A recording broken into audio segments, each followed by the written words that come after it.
guys, Molly here again. Got Greg in the co-host seat, but he's being a little fussy today. It's raining outside and we went out in the mud and now we're really cranky because we had to get showered off. So yeah, he's gonna disappear on us real quick because he wants a little nap. So it's on today's episode of Tea in the Ton, we are going to be breaking down Bridgerton Season 2, Episode 6, The Choice, which I feel like is a bit of a redundant title because this whole season has been choices. TM, Anthony, looking at you, but you know, whatever, we'll get into that in a second. So for today's tea, I know no one really cares about the tea, but like it just gives me something to do. So for today's tea, we are drinking a hot cross bun inspired tea, which basically means it has a whole shit ton of cinnamon and cloves in. Like, I don't know, it's pretty good. So I guess, you know, let's start diving in because we're going to be here forever today, I think, if we don't start. So everyone's kind of preparing for the bad idea of the century, you know. If we remember from last episode, which I'm sure that's burned into all of our minds, Kate basically begged Anthony to follow through and marry Edwina due to a slight self-loathing tendency she has, but you know, here we go. We're in it now and it's gonna happen. So I guess first off we see the Queen. She's getting ready for this day. And there's basically there's a trap to ensnare Lady Whistledown. Her and her little minion Brimsley are going to spread some false rumors around. Yeah, hey buddy. And they're basically gonna, yeah, I know. And they're basically going to see which one comes back in Whistledown. They have a whole lot of girls they think is Whistledown. And so they're just gonna really see what shakes out, I guess. They're gonna entrap. Yeah, I don't know. I've said before, like, I think the relationship between the Queen and Lady Whistledown is not all that interesting to me. I think I'm here, and maybe I'm just a slut for a sweeping romance. I don't know, but that's what I'm here for, at least. And I don't know. And I get it's a TV show. They have to make it interesting somehow, but I don't know, not for me.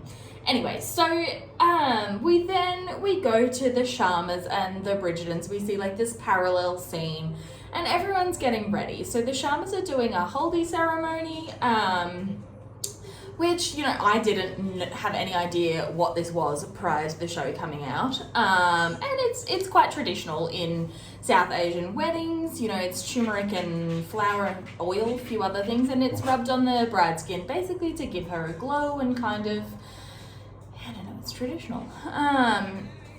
And it's really nice, and I think I enjoyed this opportunity to see them like engaging with their culture, I suppose. It was nice. And basically what we garner from this, yeah, hey buddy. Basically what we garner from this is that Edwina's really excited and Mary's really excited for her, and she's nervous, and she kind of says, you know, like, Greg has a lot of opinions today.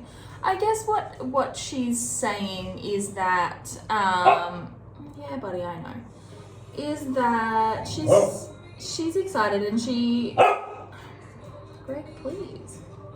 You've had your opportunity. I know Newton was in this scene, but like, you gotta cool it. Do you want me to do your makeup today? Is that what you want? Okay. Do you want back up? So, okay. I told you he was looking today. So she's really excited, but she says like, Anthony's brought forward the wedding, and I just wish that I could be sure that this was because he feels like affection for me and not for any other reason, which, you know, we're gonna have a really bad time, as we have been for a little while if we're expecting this from him, Edwina. Like, I don't know, and I think in a way, like, this scene kind of shows how little Mary has connected with this situation, because she says like, the Viscount has courted you devotedly all season, and Kate's kind of sitting there like, has he? So of showed like how little Mary has actually connected with this situation and how little she's noticed. And I think kind of it shows us that she like everyone else and like Edwina is kind of seeing what she wants to see, but Kate is there to reassure her, and she says, you know, that like you want him to look at you. Edwina says that he doesn't look at her enough, and Kate's like, babe, I wish I could get him to stop looking at me. So okay, get one little podium then. Oh my god, this is painful. So basically Kate says, like, when you find the person you're supposed to be with, like, looks can fade, and I think that looks as in like not physical appearance, like looks as in like eye contact, guys. She basically says, you know, looks fade, but when like you find the person you're supposed to meet, like the world is gonna go quiet, and like it's not eyes that meet but souls that dance, and it's this really beautiful poetic moment. And I really, hey buddy, yeah I know. And I really loved it, apart from the fact that you can tell that like she's talking about Anthony, and it's really brutal because I think like, and we're going to get to this in a second, but you know, Edwina accepts this thing, and I think she basically, we spoke last time, I think she basically wants to believe that Anthony could love her. She doesn't have any reason. She's not really like as in tune with his feelings as Kate is, and so I, you know, on purpose. And I think that, and I think that it's meant to show us through this, you know, like Kate is in tune with what Anthony's feeling, whether she wants to be or not at this point. And you know, Edwina accepts that this is true, and then she takes it and she smears it on Kate's face, and she says, you know, like on an unmarried person, it means that they're gonna find the person that they're meant to be with as well. And there's this awful moment where Kate kind of tries to stop her, because we know, and Kate knows, she's already met that person for her. And there's this really brutal moment where Kate looks in the mirror, it's on her face, and you can tell she's kind of imagining like that this is her ceremony and she's the person that's marrying Anthony. And I just like, guys, I'm gonna get real with you, I just want them to stop hurting me at this point, and this episode isn't even the end of that. Like, I don't know. So, and that's kind of where this scene wraps up. But throughout this we've seen, yes, I know. Throughout this we've seen Anthony and his brothers, and they're kind of doing their like Bucks night thing. And I don't know, Colin and Benedict aren't really in tune to the fact that Anthony looks like he wants to drown himself in his drink. Like, he is not interested in this at all. He's kind of, and everything he says, like, they're laughing, they're like, oh, you know, like Anthony's hurrying things along, and Anthony is kind of in this situation where he's just kind of like, I just want it to be done now. Like, this is what I have to do, and I've agreed to this, and I'm gonna fulfill my duty, and then it'll be done. Like, I'll finally be done. And I almost wonder if he feels like, you know, we've spoken a few times, if he feels like he needs to do this, and he needs to get married so that he can finally be enough. Like, that's what the Viscount's supposed to do, and he'll finally be a proper Viscount if he does this. Like, he'll finally be as good as his father was, he'll finally have done enough. And I think that's really sad, because, you know, a month ago, it's not even a month ago, it must be a week or so ago, because he was going to bring up the wedding, yeah. So, like, a week or so ago, he was telling himself he was going to call it off. Like, he would find someone else, and he was going to call it off. And I think, like, he's now got himself, because Kate has asked him to do this, she's, in his mind, made it very clear that she is not interested in whatever he would offer her, even though I do both believe that at this point they kind of think that, you know, they don't intend to be together anyway. But she's made it very obvious in his mind at this point that she's not interested in what he would offer her anyway. So he's, you know, and Benedict then makes this comment about, like, here's to the sister who you bested sort of thing. And Benedict is not, again, like I said, his brothers are really not very in touch with how Antony is feeling at this point, because Antony's whole body twitches and he kind of, you know, it's, oh God, I've just taken all of that off that I just put on there, all of that primer. This is a disaster today. Thanks for tuning in, guys, while I have a breakdown on screen. So he, Jesus fucking Christ. So Antony, he's disassociating. He's like, I'm just gonna disassociate my way through this. I mean, it's one way to handle things, I suppose. I don't know, like, we could just be in touch with what we think and feel, Antony, but it's too late. We're in it now, you know? And then it kind of ends. Antony is kind of, you know, he says again, like, then my role will be fulfilled. And he's getting through this by telling himself that this is what Kate wanted him to do. This is what she asked of him, and he's going to do what she asked of him, because that's what Antony does.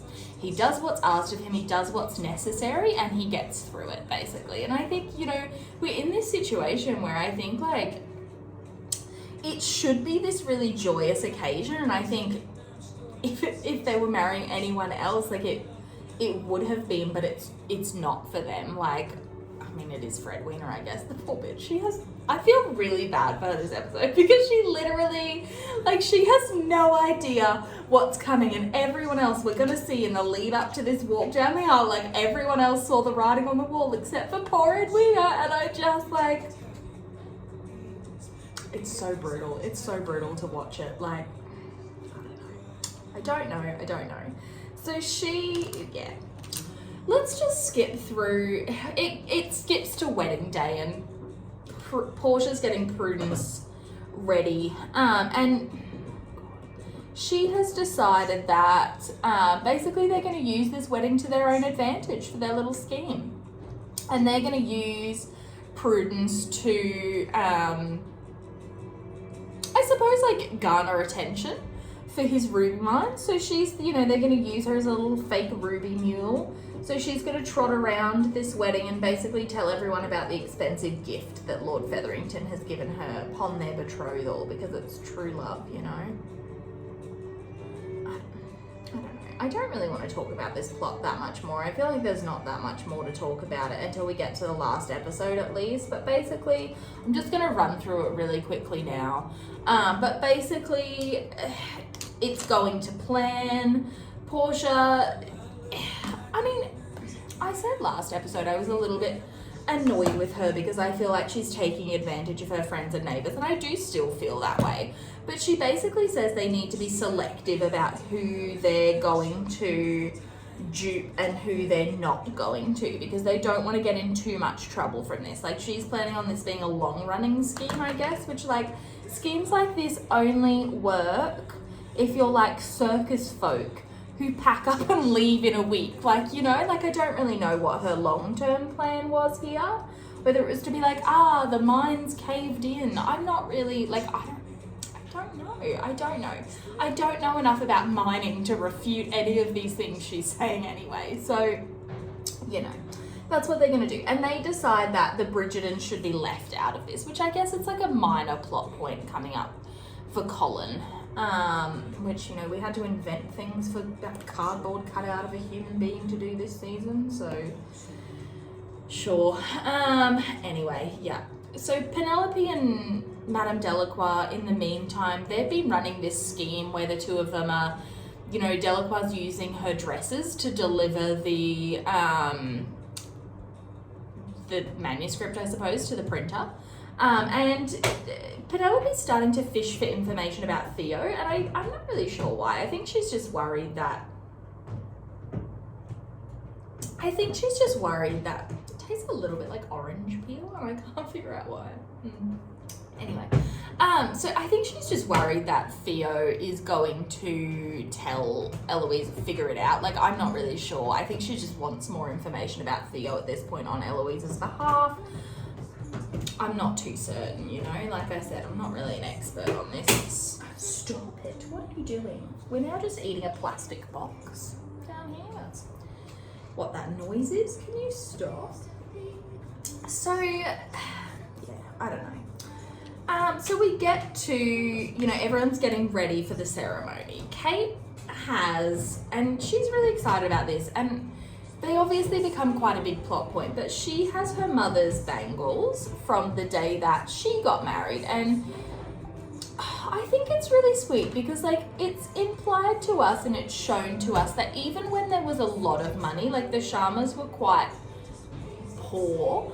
And these bangles, like, they're gold, they have emeralds set in them, I assume, unless Dilf Daddy Sharma was also involved in a fake gemstone situation. I'm not really sure.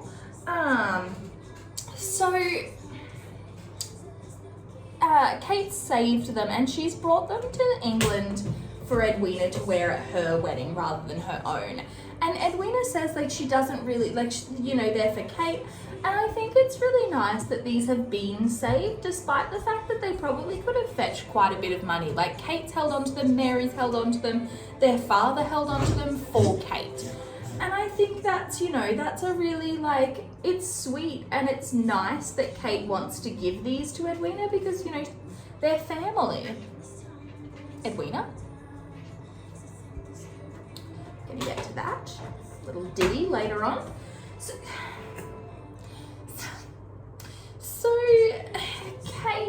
Kate's given her these bangles, and, you know, they're really pretty, and they're getting ready, and everyone's really excited. And then we flash, stopped. And Edwina kind of says, like, I know that you are not fond of this, like, I know that you don't want me to marry him, but I hope that you can be happy for me today. And Kate, like, she's putting on her best brave face, even though we can tell she really wants to run off. I didn't do any contouring. Okay, we'll do that in a second. Even though we can tell that Kate kind of wants to jump out the window. She'd rather be anywhere but attending her sister's wedding to the man she loves, but, you know, here we are. We're in it now, like we said. And she says, like, as long as you're happy, I'll be happy. And I think, like, genuinely at this moment, she believes that. And we see later, like, she is really clinging to this in her own way, that, like, well, Edwina's going to be happy. At least one of us will be happy. One of us can have this. Because, you know, like we said, Anthony has actually genuinely given her no promises at this point. Like, she has absolutely no reason to believe that even if he had called off his pursuit of Edwina early enough to avoid this huge scandal, that he would have pursued her in any way. Like, we don't know that. And she, I think, has now told herself, like, well, at least Edwina can have this. Like, I can't, but Edwina can. So she genuinely believes it. It's going to be really brutal to watch this all unravel, but here we are. So we then flash to the Bridgertons. You know, everyone's kind of, and Violet is kind of right. She's like, why is everyone in such a shambles today? Like, we need to have our shit together. And she kind of assumes that Anthony's going to be, like, having a breakdown over this, but he emerges and he is good to go. He's hot to trot. Like, and honestly, he's looking really handsome. It must be killing Kate. But she's kind of like, well, okay then. I mean, let's go and get you married. Even though I think, like, Violet, and I don't really I don't know. Like, I feel like Violet didn't really try to call this off, and she says later, like, she suspected that this was the situation long before the wedding, basically. She suspected that Anthony was in love with Kate long before this happened. And I think, like, why didn't you do something? Like, I don't know what it was this season. Like, everyone was just kind of like, oh, well, she's the queen. But, like, last season, Daphne was literally seconds away from getting engaged to her nephew, a prince. And the queen was just kind of like, well, no one even thought about, like, betraying the queen. I don't know, like, and now suddenly we're supposed to believe everyone's really worried about that and she can just force two people to get married. Like, it doesn't really play season to season for me, but it is what it is. So Violet, we then get to, and I think, like, at this moment, Violet is kind of gearing herself up for the fact that Anthony's not gonna go through with it until he emerges. Like, she's already in disaster mode. She's already like, Jesus, I mean, what are we gonna do? And we're gonna have all this food. Like, I don't know why I went straight to the food. That's very telling, isn't it? I don't know. So,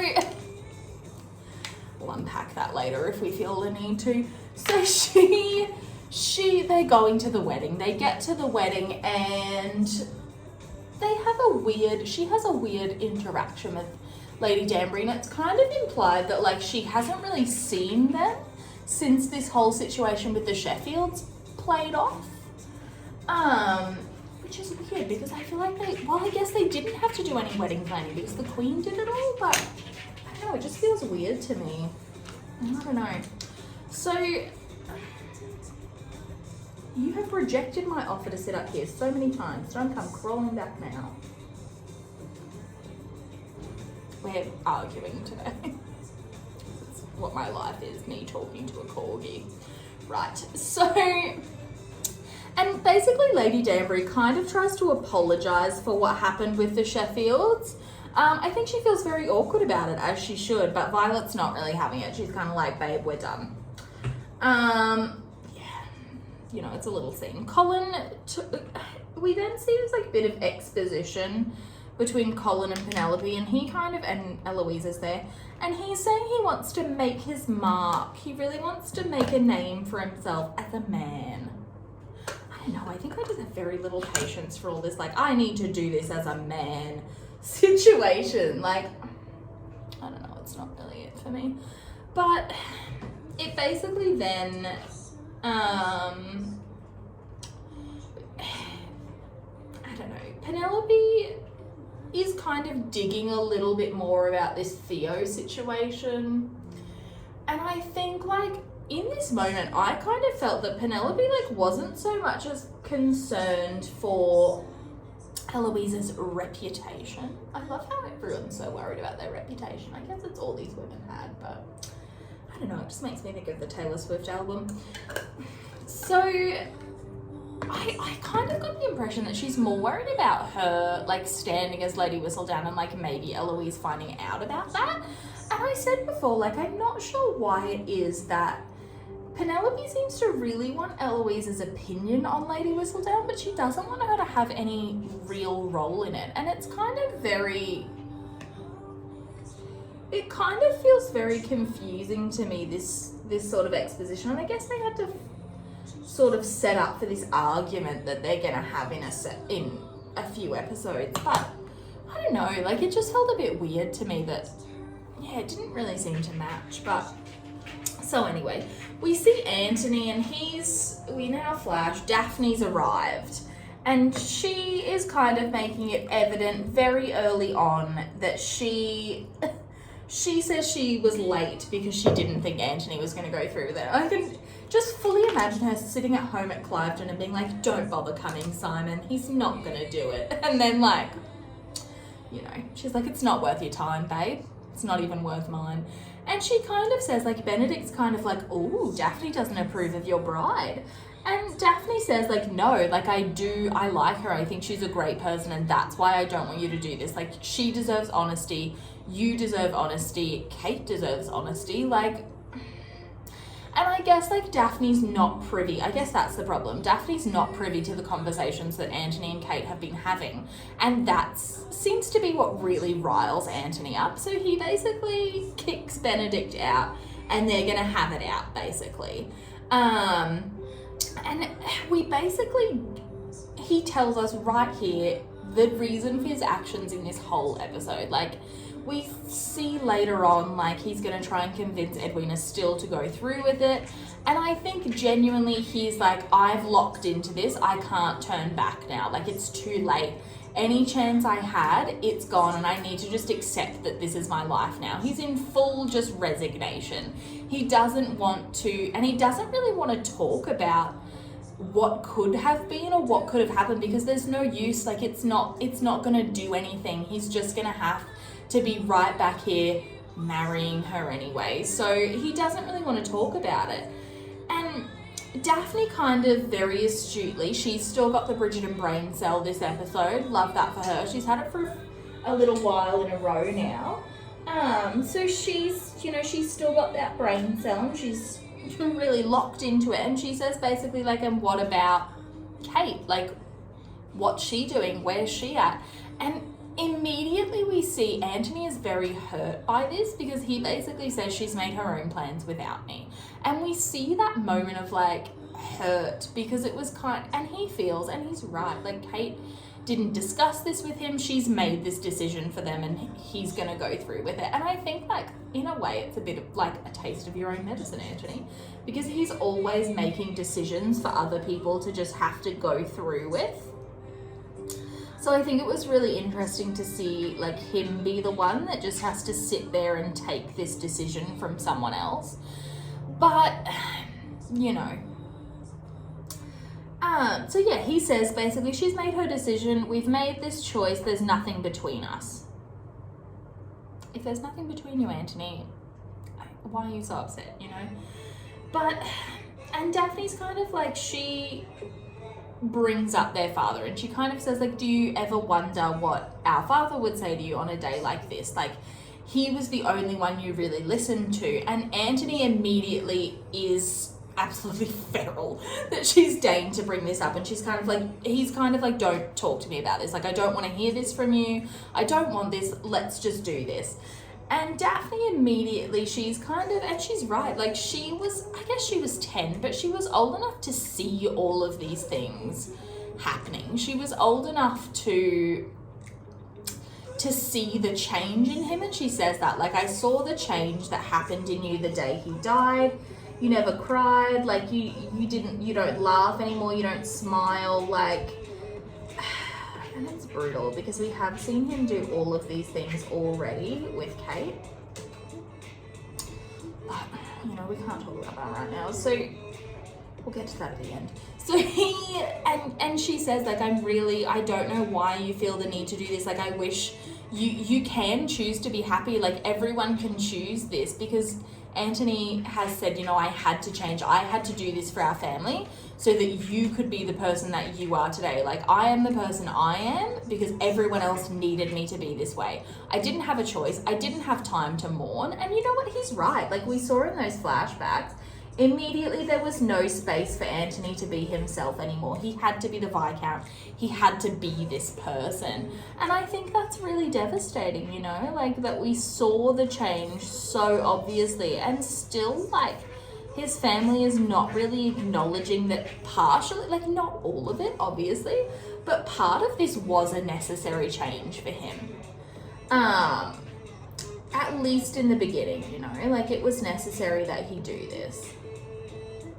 And she kind of says, I wish that you would fight for the family that you want, like, the family you want to have. And he has this really heartbreaking line, and his little voice cracks. And, like, shout out to Jonathan, shout out to honestly everyone in this whole episode, because there were some really killer performances. But Jonathan Bailey really killed it here when he said, like, I'm fighting for the family I have. That's what I need to think about. I was born to be the head of this family, and this is the person my family needs me to be, so I'm gonna have to do it, basically.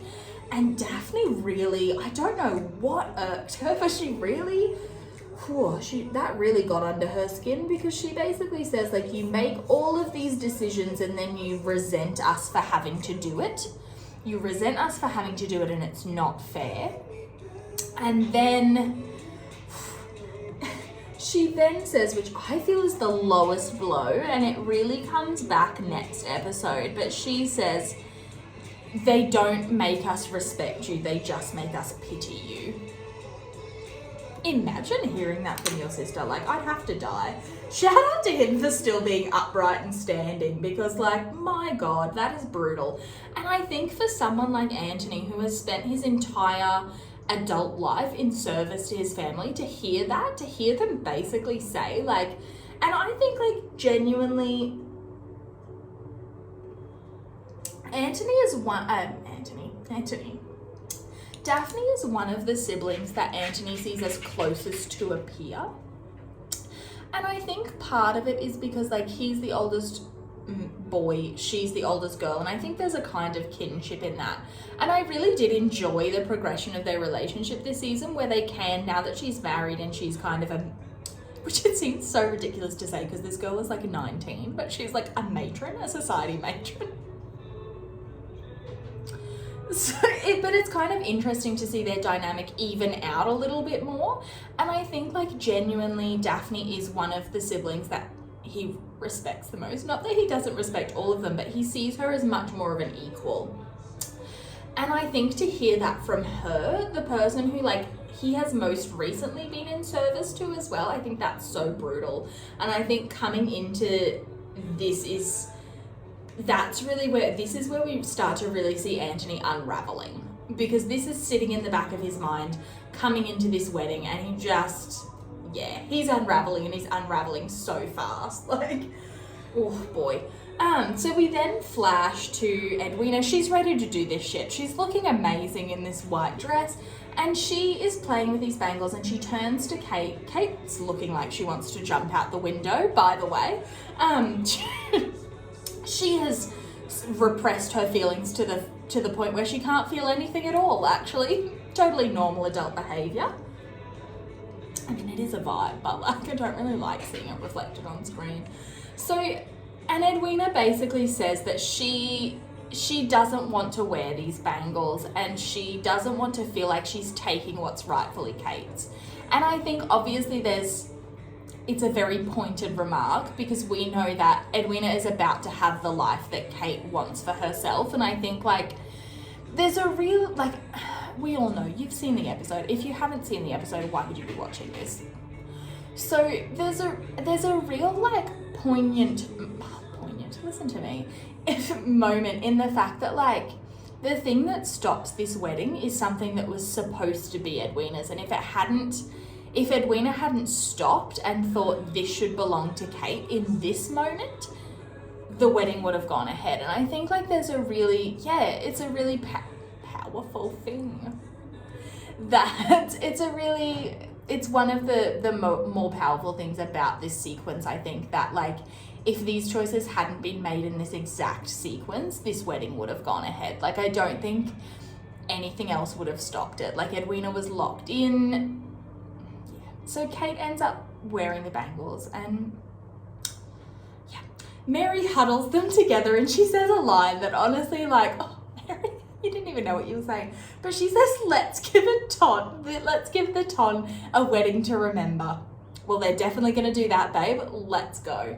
So, Sign of the Times plays during this wedding sequence, which is a personal attack on me and everyone. But anyway, it's very beautiful.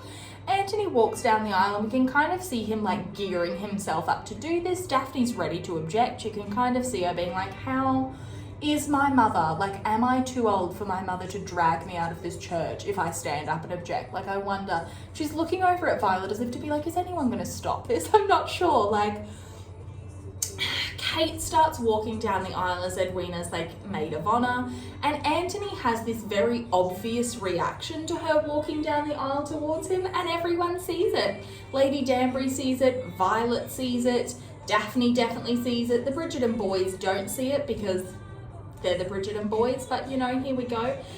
And then they're standing at the altar together, and we get this shot of them side by side at the altar, and I think, like, all along there's been, like, their own version of these big, like, nuptial events. Like, they had their own version of the engagement when Mr. Brooks, I suppose, placed the ring on her finger, and this is them, like, standing at the altar together, because we obviously don't get to see their wedding later on.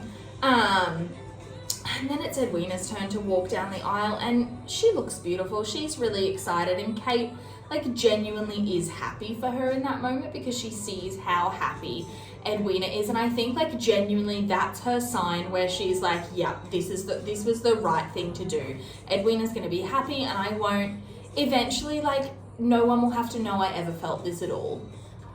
And I think she's hoping like even she'll forget, even though she knows like everything feels different with him around, and she just like, she feels eventually if she wasn't around him, maybe she wouldn't feel it anymore, though I think she suspects that she will.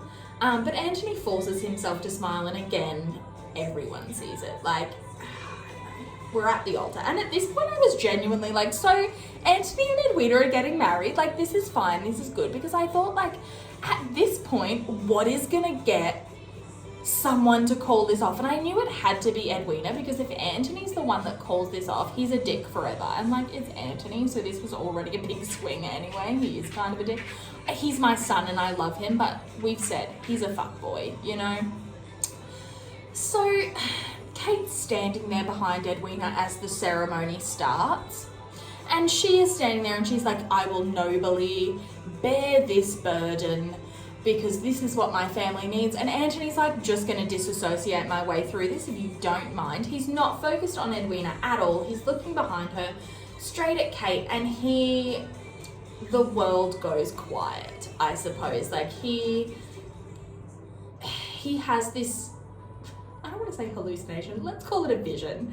He has this vision of Kate taking Edwina's place, and there's no one else around them, and they can just be like genuinely happy. And I know that he was just imagining Kate in Edwina's dress, but like, you have seen her in some fire looks, and you've got to imagine her at her wedding looking like that. It just wasn't a look for me, that white wedding dress look. Yeah, it just wasn't a look for me. So he starts, and he's going to disassociate his way right through his vows. That's what he's going to do. No harm, no foul. He's just going to disassociate his way through these vows, guys. So he misses his cue, essentially, and Edwina comes, she's kind of like, babe, what's up? And we can see, and I'm going to talk about this now, I think, but this is one of the biggest signs to me that tells me that, like, Kate is not ill-used to, and we'll see later on, but Kate is not ill-used to dealing with her emotions herself. And this is one of the things that really tells us this. She is holding on to those bangles like an anchor for herself. Like, she's fiddling around with them. She's focusing on that and not what's happening in front of her. Because if she focuses on what's happening in front of her, on the fact that like her sister is about to get married to the man she's in love with, she couldn't handle that. So she's sitting there and she's just focusing on these bangles, and she is looking at Anthony, but really she's looking past him. She's focused on this so she doesn't do anything else.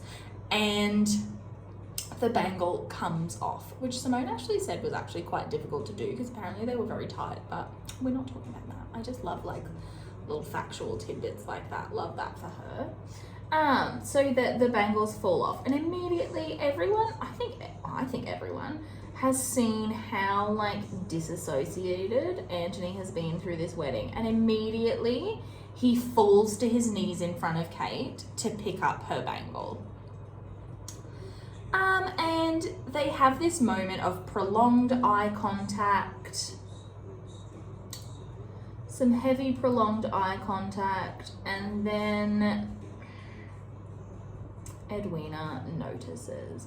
And you can kind of see, and I believe it was their original plan to have that she, like, we were going to see flashbacks to basically like every moment that she'd clocked them together or caught them together, and noticed that like there was something not quite, yeah, I've done little tulips. There was something like not quite right about the way they were interacting together. And you can see she's running through all of that in her head as Anthony's like he's paying much more attention to her to Kate than he ever did to her.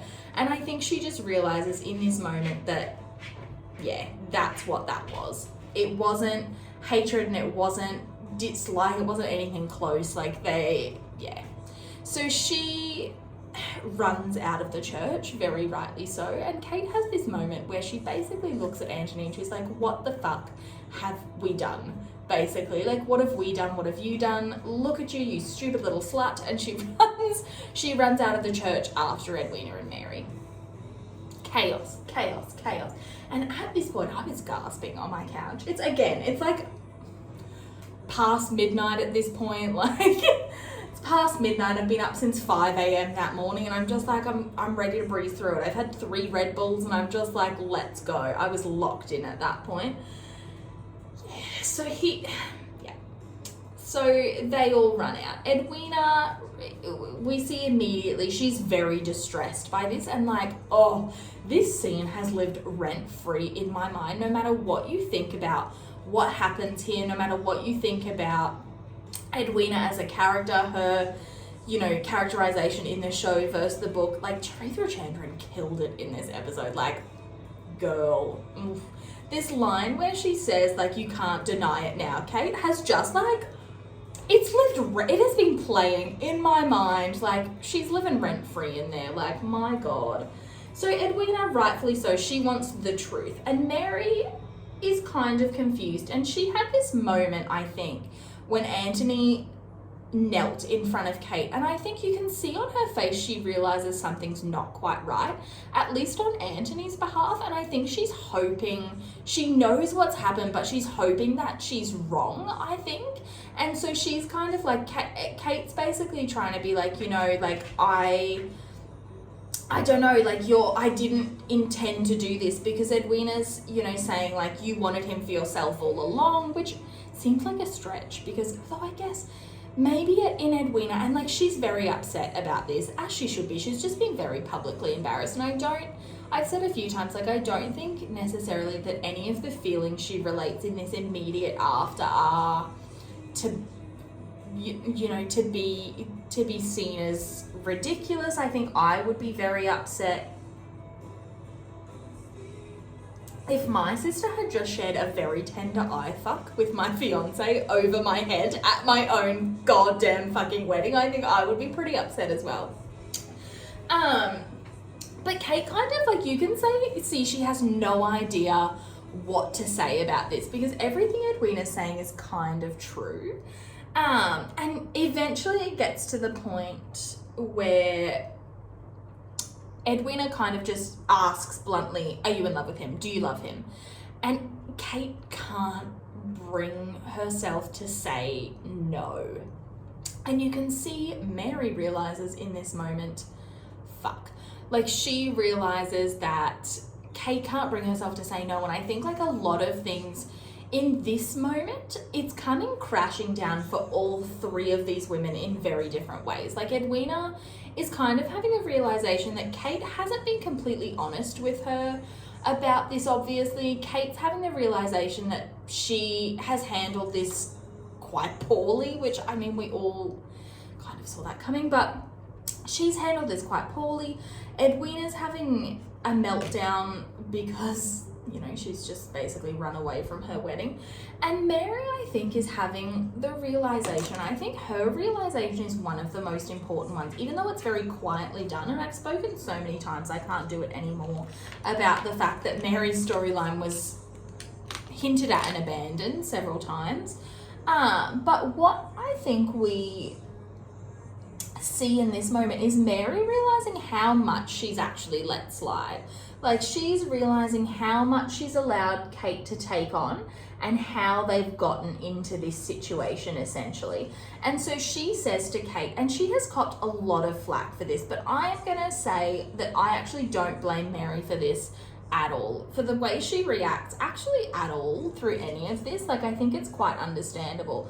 But she says to Kate, like, you've kept so much from me. And I think in that moment, what she's genuinely saying is, like, why wouldn't you tell me about this? Like, why wouldn't you come to me? And I think, like, Mary thought that while she had distanced herself from the girls a bit, I think she thought that she still had a relationship where, like, if something this big was happening, Kate would have told her. Like, Kate would have come to her and said, like, this is the way I'm feeling, I don't know what to do. Like, and Mary, I think, genuinely would have been understanding, given her own history would have been understanding about it. But in this moment, she just doesn't know what to do. Like, I don't think they covered in parenting guidebooks, like, what to do when your daughter has just run out of her wedding because her fiance's in love with her sister. Like, I don't think it's covered. And she tells Kate to leave. And I think, like, in that moment, people have said, you know, and it is brutal to see Kate so alone in these moments. And I think, like, when she does leave and she does get into that closet, like, we can see she's done this before. She has fallen apart in this way before, which, by the way, I wrote about this in one of my fics like a year and a half ago, but I don't have time to get into that now. I'm already running very late. So she, as if I have somewhere to be. So, and I think, like, genuinely this is a kindness from Mary, because, like, Edwina is going to keep saying things that are going to be very hurtful to Kate. So in a way, getting her to leave, separating them from this situation, it's a kindness, even though it hurts everyone, I think, to see Kate as alone as she is. I think, like, what was Mary to do? Like, what would you have done in this situation? Like, I don't know what I would have done, but I probably wouldn't have handled it that gracefully. And I think my mum would have had a few words for me had I been caught in this situation. She probably would have been a little bit harsher. Shout out to her, she might be watching. I really underestimated my mum's ability to Google things, and she's found this YouTube channel, so shout out to her. So I think, yeah. So we then see Kate leaves and she sees Anthony, and she starts to have, like, a very panicked reaction. She starts to have a bit of a panic attack. So she just disappears into the closest space she can find, which is a closet. You know, no shade. And I think genuinely, like, people have said that Kate is quite unrelatable, I think, this season, which I've said before, like, I think Kate Sharma is a much more relatable character, for me at least, than Kate Sheffield was. Like, I love Kate Sheffield. It's my child. I love the Viscount Who Loved Me. But I think Kate's characterization is much more nuanced in this, and it's much more relatable. She's a much more real character than, you know, she was in the book. So, and we see her, like, this is the first time we have really seen Kate unravel.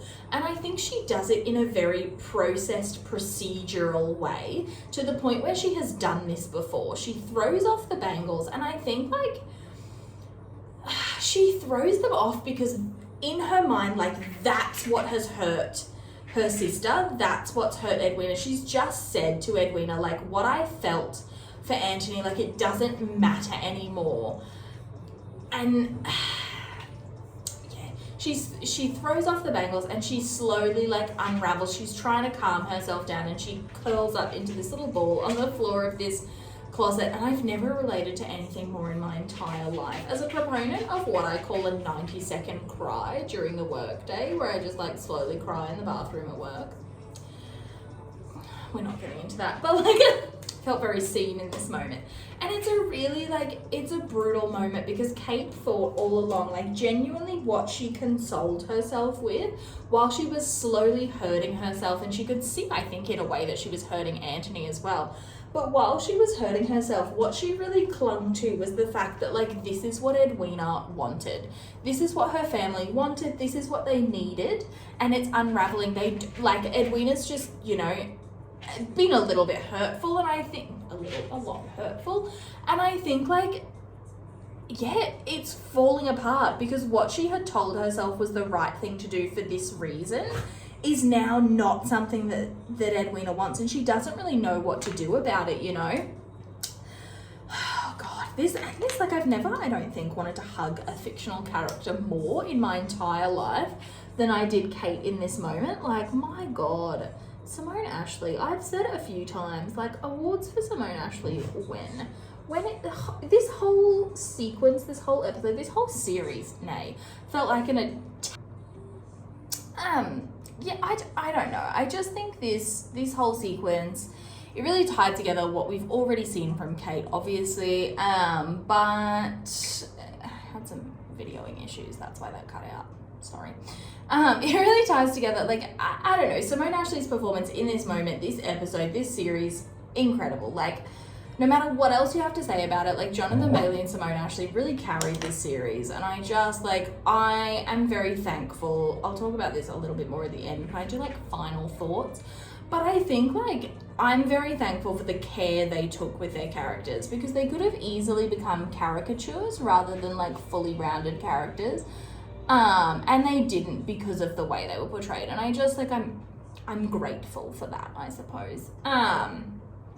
So I guess we see in these next moments, like the Bridgertons are being less than helpful when it comes to Anthony. Everyone's clamoring for attention, like trying to figure out what's gone on. And Anthony just looks to Daphne and they share this moment of basically like, we both know exactly what has just happened there. And I think like that is, it's truly one of the most brutal moments.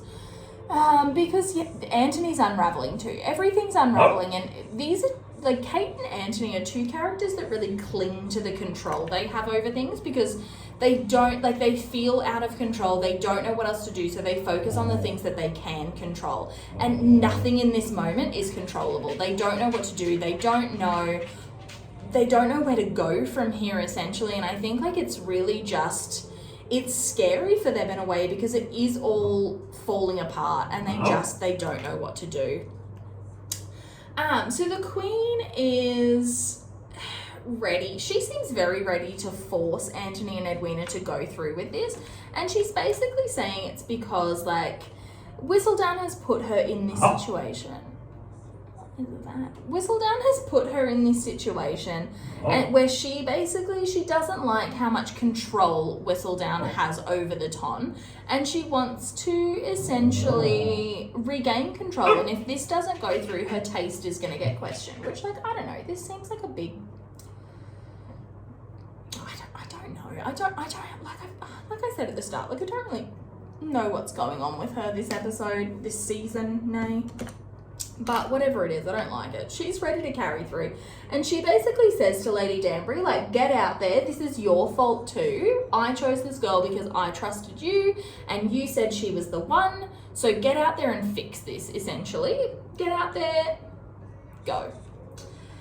So we then cut the people have been pushed into the garden because they can't stay in the chapel. It's evident that this is going to take a little longer than they thought. They can't stay in the chapel, so they're being pushed out into the garden, and we see Eloise. Eloise is, I don't know, like we said, Daphne's still using the Bridgerton brain cell this episode, and Eloise has decided that she needs to, she needs to go and see Theo. She's unsure, she's starting to question. She thought this was just an intellectual thing, but maybe she's a little into it. Like, I don't really know. I don't really know. And Penelope's kind of, I think, trying to counsel. I'm not really sure if she's concerned for her friend. I think genuinely a part of that, hey buddy, I think genuinely a part of that is concern for her friend. Sir, I think part of it is concern for her friend, but I think she's also concerned that like Eloise is getting too close and she's going to figure out part of this Whistledown situation. Like, I'm not really sure. I don't have a very good read on Penelope as a character. I think because I'm not really like invested in her, but I also don't really see a lot of myself in her. So it's difficult for me to get a full read on her motivation the way I can some of these other characters, I think. But I'm not sure. She's counselling against this, basically. She's not into it. So Anthony, and we're going to see, I might just run through that storyline now so we can really focus on what's actually happening here. But basically what we see is Eloise ends up leaving Anthony's wedding to go and talk to Theo, and that culminates in them assuming that she's Lady Whistledown. In the meantime, Colin and Penelope have this moment where they're kind of like, and Penelope talks about what she thinks, what she's trying to find. She's trying to find her purpose too, and she basically, it's revealed through this, sees Lady Whistledown as like a freeing pursuit. She's doing this to get out from under everyone's thumb, essentially. Which, you know, I like that for her. I wish she went about it in a different way. Like I said, I'm not sure. Come I'm not sure I really see Lady Whistledown as like the heroic pursuit a lot of other people do, purely because like for me she's talking about her friends as well as people that she dislikes, and that's, you know, I don't really vibe with that. But yeah, they have this moment and everyone gets distracted by Cake and Eloise leaves, and yeah, they end up thinking that Eloise is Lady Whistledown, I guess. So that's where that plot ends up. Why she had to do this in the middle of Antony's wedding, like, I don't really know. This is a very important day for their family, and I think, like, I don't know, like, I don't know. I don't know. I don't know what the thinking was here, but anyway. Antony goes to speak to Edwina, and honestly, he told her he wasn't a poet, and fuck me, are we seeing that here? Like, oh my God. He gives the least romantic speech I have ever heard from another human being. Like, I was like, oh my God, Edwina, I would just die if I were you. Like, she asks him to basically reassure her. She's looking for reassurance in this moment, even though she knows, like, from Kate, or she thinks she knows what's really going on. She's asking for reassurance from him to basically convince her to go through with this, I think. And she definitely does not fucking get that. Like, Antony, bless him, I think there is a point maybe where he could have flattered her into this, but he is well past that at this point. Like, he says they're bonded by their duty, and they're like, this is what they have to do. She is supposed to marry well for her family, and he's supposed to do the same for his, and that's what they're going to do. He's going to make sure they do that. And she kind of says, like, because you love me, or because, and I think, like I've said, I don't really blame Edwina for looking for love. I think she's looking for love in the wrong place here. What are you doing? Jesus, don't ever get a corgi, man. They're like the most trouble. Very cute, but like, my God. So, and I think, like, I don't blame her for looking for love here, but I do think, like, he hasn't really given her a lot of signs that that's the way he feels. And like I said, I think she's deluded herself into the fact that he might feel that for her one day. Why she expects him to tell her now, I'm not really sure. I think it's more so that that's what everyone has been telling her, that he's in love with her. Like, I'm not sure. I'm not really sure. But Antony basically, he says he can't. And I think, like I said, I think there's a time when he could have flattered her into it, but we're well past that at this point. He's all duty. He doesn't want to talk about anything else. And Edwina basically says that Antony says that he understands her. He understands her, and that's what he can offer her, understanding, and they can face this duty and this burden together. Like, I don't know. I said last episode, I don't believe their marriage in the series would have been very successful. I think in the book, it could have potentially been successful. I don't think it would have been here, because I think Edwina in the book was much more like, while she wanted to find love, and she does end up finding that with a really sweet little man, I think that Edwina was much more realistic about the fact she probably wasn't going to find it. And she also knew, she was a little bit more aware that it was her duty to provide for her family in this way, because it was expected that Kate wouldn't. Will you? My God. It was expected that Kate wouldn't. And so I think, yeah, different. We've spoken about that. I think, and Edwina then kind of says, well, what about Kate? And I think she's prompting him to get some sort of emotion from him in this moment. And he says Kate is a thorn that will be removed from the rose of their blossoming marriage, which, like, what the fuck were you on when you said that, Antony? This is Mr. There is no way you could travel where I would not lust after you. Antony, boy, this is the most shit you were on all season, honestly. Like, I could not abide. So, And she says, is that what you want? Like, for her to go away, is that what you want? And Anthony, it's very important to note that he says it's what he knows, it's not what he wants. And Edwina notices that. She notices that she's starting to see all of these things that I'm just going to let him out because I can see that we're not going to get anywhere. So, get out, hold on. So he says that it's not what, he doesn't say it's not what he wants. He says it's what he knows is going to happen. And we see that bitterness again. Like, he's bothered by the fact that Kate has made these plans without him. Yeah. So Edwina basically says that, you know, if we don't do this, we are going to be in a whole lot of shit. Like, everyone's going to be talking about this forever. And she says, like, that's not enough reason for me to go through with it at this point, which is fair. Like, yeah. I'm not even sure at this point why she's still considering going through with it. Like, I would have been like, the minute I saw that, like, prolonged eye contact, I myself would have been like, no. But I guess I don't have the same societal pressures, and I think that's really what it comes down to. I think that's really what it comes down to here, is this is the pressure she feels from society, and she doesn't really know what else to do. She's still grappling with the fact that if she doesn't get married and she's not the perfect wife, who is she? And I think that's really important in this, like, breakdown that she has through these next few episodes. I think it's really important to remember that, you know? So she kicks Anthony out, essentially. Kate, meanwhile, is slowly putting herself together, and Edwina has basically said that she needs time to imagine this new life that Anthony sees for them, which is honestly, like, she is now, I think, realizing that her life is going to be as grim as a citizen of Gotham City. Not really a whole lot to look forward to there. So she's kicked him out. Kate is slowly putting herself back together.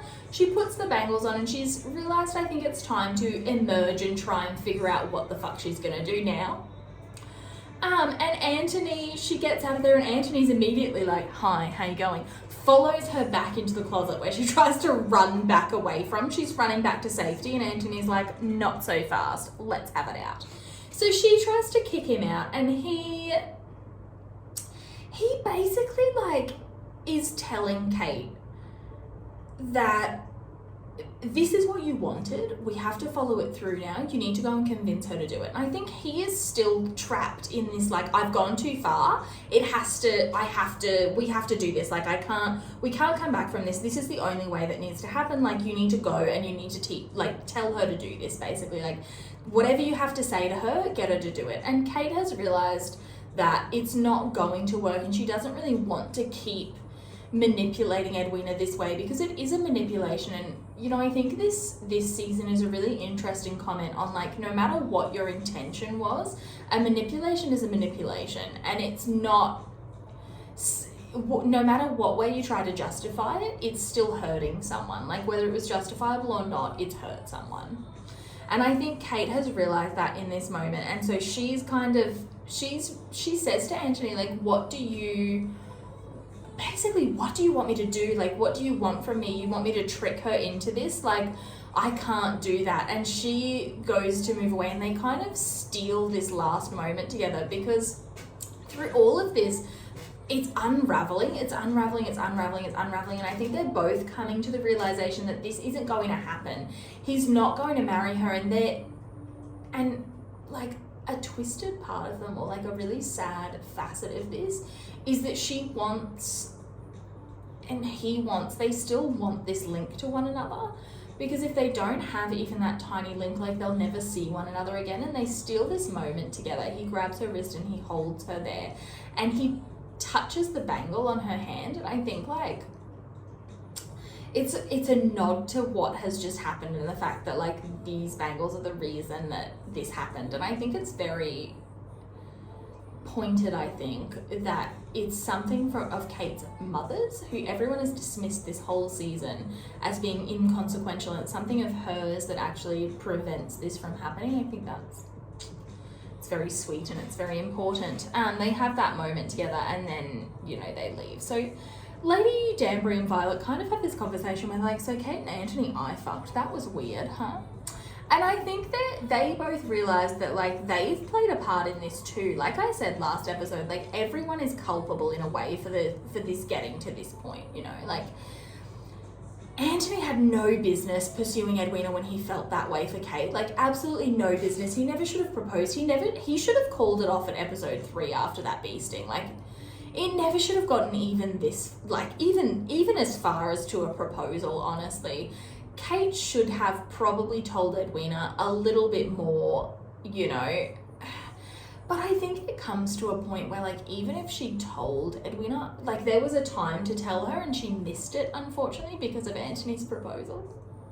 She missed it, and I think past that, like, Edwina probably would have had this same reaction, though without the humiliation. Like, it's, yeah.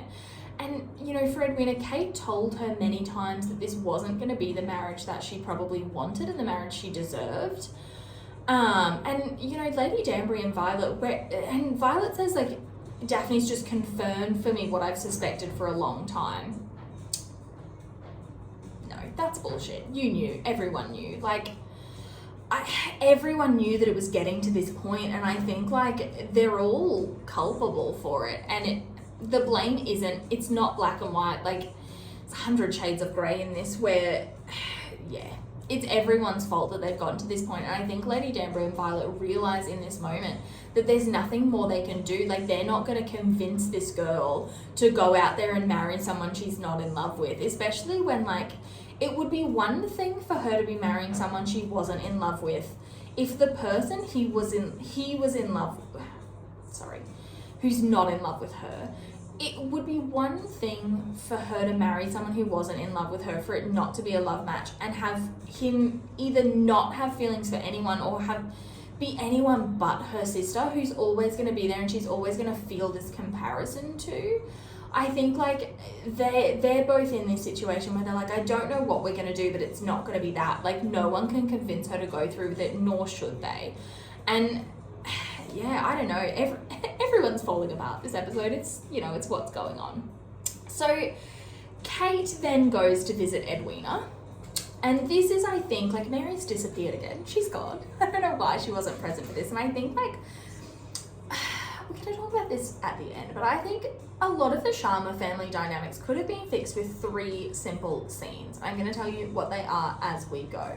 But one of them is a scene in this episode or next episode between Kate and Mary that I think really needed to take place, and they really needed to talk about what actually happened with her and Anthony, because I think, like, that's a really important conversation from someone that Kate really trusts, who could have helped her with these feelings and could have, like, helped her sort this out, but we didn't see it. We didn't get to see that, and I think, whatever. Anyway, we're not talking about that. So Edwina is very upset, naturally. She's very hurt, and she basically is looking for, I don't think she's ready to have the kind of conversation that Kate wants to have, which is basically like, this is why I did what I did, and it's too soon for Edwina to really hear what she's saying. But Kate basically says, like, you were born for this, and the choked way Simone actually says Viscountess just has me by the throat. Like, girl, you're acting in this, like, oh, incredible. Shout out to her. I do honestly believe in the next 8 years she will win an Oscar, but again, let's not talk about that now. So, and Edwina asks a very important question, which is basically, why did it have to be me and not you? Why? And what she's really asking, and I think what is something that Kate has to come to terms with, is like, yes, she's been living her life for her family, but why is she living through them instead of living her own life? And that's basically what Edwina's asking for in this, is why are you pushing me to the forefront when you could have had this for yourself? Like, I don't understand. And we get again, this is the most blunt that Kate is about it, that basically like I had to step up and I had to do these things and you don't understand and you weren't there and you were so young and that protected you and I protected you from what happened when our father died, which is basically we didn't have anything, we don't have anything, and we need to do these things and I need to be this person because that's who our family needs, that's what's missing. And she's filling the role that their father should have had, and in a way the role that Mary would have had as well if he hadn't died. Like, Mary has really closed herself off to this, and like we said, she's grappling with the fact that she's let so much slide, like so much more than she thought she had. She doesn't have a handle on this, and she's realizing that she's failed her children. So that's very difficult for her, but Kate has filled this role out of necessity. If she didn't do it, who was going to? Edwina was too young, and I feel like still through the end of this series, we don't see any, like, we don't from the Bridgertons either, but we don't see any like gratitude or understanding really for the role that they did have to fill. And Kate's right in a way, not to the extreme that she's gone to, but she did have to fill these roles. Like, who else was, he is still barking out there, who else was going to do this if not her? And I think, like, you know, Kate has this moment and it's so awful where she basically says like, you're my sister and I wanted to protect you, and Edwina says half sister, which we know from the first time we see a scene of them together in the very first episode. This is one of the things that I think Kate was worried about, but Edwina was worried about as well, that like people weren't going to understand that they viewed themselves as family. And I think like Edwina said that in the moment because she knew it would hurt Kate. And I think like in a way, babe, you have revealed yourself as a true sister, because like my sister used to tell me I was adopted all the time. But I think, and it is genuinely hurtful. And I think like that's what gets Kate to take a step back more than anything and realize what she's done. And I think she's culpable in this as well. Like, it never should have gotten this far. She never should have asked Anthony to marry her when he was ready to step back. Like, I don't know, this is a very hard scene and they both played it like so well. But anyway, Edwina basically says like, if I'm gonna marry Anthony, she's still trying to grapple with the fact that like, what the fuck am I gonna do about this basically?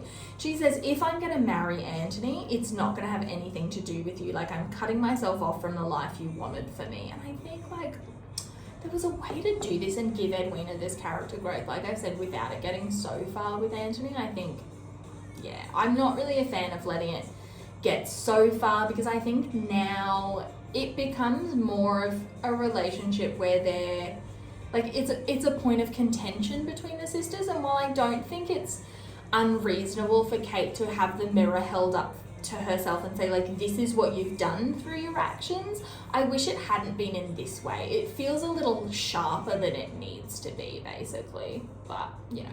So the Queen's pissed. She's basically like, well, what the fuck are we doing? We're all sitting around here, are we having a wedding or not? And Edwina comes in and you can tell she still doesn't really know what she's gonna do. She's just been like, well, let's do something.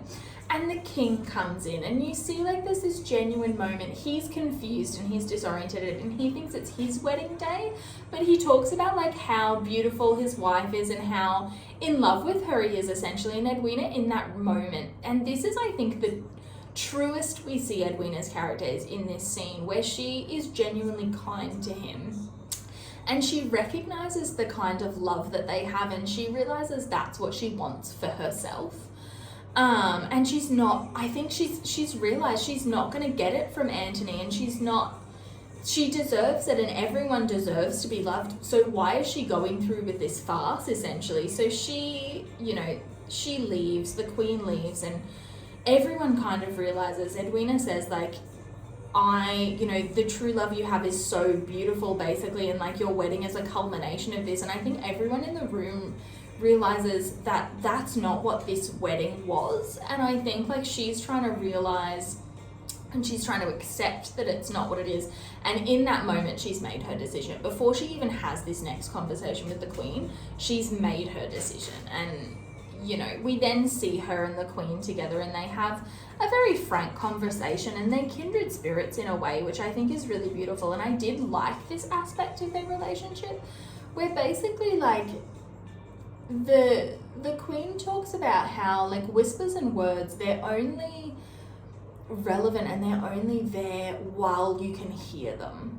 And you need something more tangible than that, and you need something more than that, and to make it permanent. And true love really is a leap of faith, and it's one of the bravest and most bold things someone can do, to go after that. And Edwina really does realize that that's what she wants in that moment. And she has that moment of growth where she's basically like, I'm not gonna do this thing, I'm not gonna put myself through this, where knowing what I know and knowing that he's in love with someone else, like, because he doesn't deny that. And I think coming to the next few episodes, Kate is the only person who doesn't realize Anthony is in love with her. She still thinks that what he feels is just being drawn to her. She doesn't realize that, it is love for him, and he's not really confirming it, but, so I think, she realizes that that's what she wants, and everyone deserves to feel it. So she decides the way to do this, she's going to parent trap Kate and Anthony together, which is very telling that she knew that exactly what to say to them was to tell them that the other person was looking for them. Like, oh, I wanted to die in that moment for her. Like, so brutal. And she gets there and they're both there.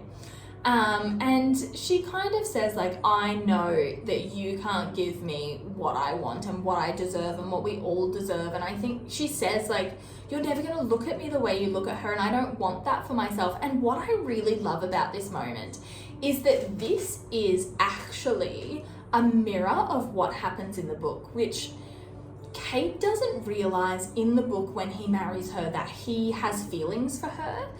She thinks that he wishes that he was married to Edwina, and she's trapped him into marriage. And I think that's what Edwina kind of feels would be happening here, is that she would have trapped him into marriage out of obligation, out of duty, and he's always going to feel this for Kate.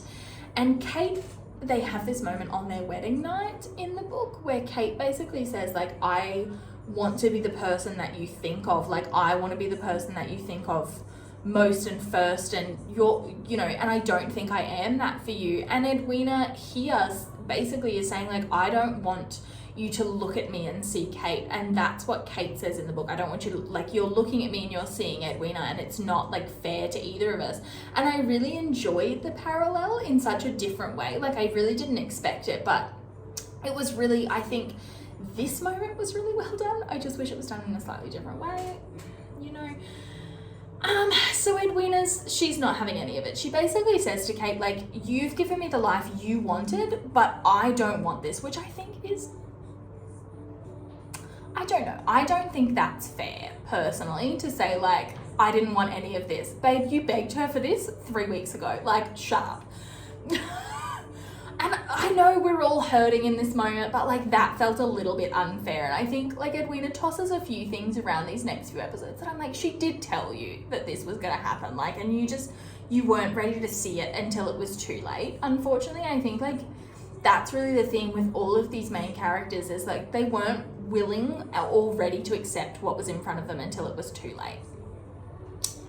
So basically, the minute Edwina leaves, she's not going to marry Anthony, and Kate and Anthony are alone together. And he's questioning. He's like, she is ready to do, and she's seen what we won't do, basically. Like, and why are we doing this to ourselves? Like, he's ready to go.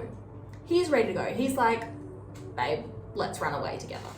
Kind of, not really, but, like, the vibe's there, And Kate says, like, she's stuck here because she doesn't want to look at what a failure her life is. But also what she's really saying is, I'm here because I know as soon as I leave, I'm going to have to face the fact that I'll never see you again. So she's stuck in that moment, and she just wants to steal one more moment with him, which I think is just, like, it really made me want to cry. Like, she just wants one last second with him. And ladies and gentlemen, we've got a kiss. Standing at the altar in God's house, we kiss.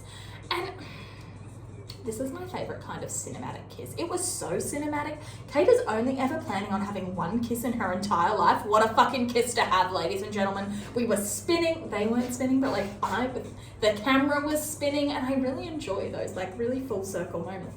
But it was very, and you can feel like the tension and the longing and the fact that like this has been such a slow burn, and you really felt that this is what they've been after for months. Like they've been fighting against this, and they can't fight it anymore because they really don't. They do have excuses, but they don't anymore. Like nothing, well, I mean, things are standing in the way that they don't want to acknowledge it at this moment. They just want to have this moment together before they have to go and deal with what they've done, and they have it together. And I think that's really beautiful, and it's really indicative of the fact that they are going to spend the rest of their lives like really sharing burdens rather than trying to deal with it individually. And I think like this is really telling of that. This is the first burden that they share together. And the episode comes to a close there. So I think this episode has gone on for way too long, but I think, I personally felt watching this episode, like it dragged on for a little bit long, but I do really love the kind of like character development that we do get through it, even though I wish like we hadn't gone this far with Anthony and Edwina. It just doesn't feel necessary to me, but I think the unraveling needed to happen for Kate and Anthony in this way, nearly.